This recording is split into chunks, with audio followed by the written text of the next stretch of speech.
వంటలకు ఇంతకంటే స్వచ్ఛమైన గానుగ నూనె మరెక్కడా దొరకదు. SRV naturals. ఆర్డర్స్ కై స్క్రీన్ పై నెంబర్ కి కాల్ చేయండి. ఎన్నికల నుంచి పల్నాడులో రణరంగం మొదలైంది.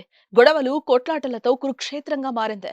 రాజకీయ కక్షలతో సామాన్య ప్రజలు బెంబేలెత్తిపోతున్నారు. దీంతో పల్నాడు ఇష్యూను ఎన్నికల కమిషన్ సీరియస్ గానే తీసుకుంది. 144 సెక్షన్ కూడా పెట్టింది.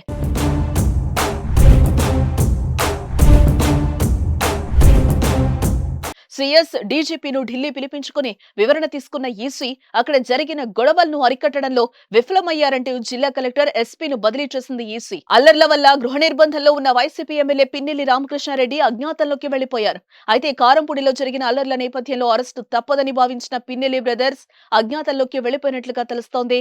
గన్ మెన్ ను వదిలేసి వైసీపీ ఎమ్మెల్యే రామకృష్ణారెడ్డి, ఆయన సోదరుడు వెంకట్రామిరెడ్డి కూడా అజ్ఞాతంలోకి వెళ్లినట్లుగా తెలుస్తోంది. తమ ఉన్నతాధికారులకు గన్ మెన్లు సమాచారం ఇవ్వడంతో విషయం తెలిసిందే. అయితే పిన్నెల్లి బ్రదర్స్ విశ్రాంతి తీసుకోవడానికి హైదరాబాద్ వెళ్లినట్లుగా వైసీపీ శ్రేణులు కొందరు గుసగుసలాడుకుంటున్నాయి. మొత్తానికి పల్నాడు ప్రశాంతంగా మారి తిరిగి యథాస్థితికి రావాలని స్థానికులు కోరుతున్నారు.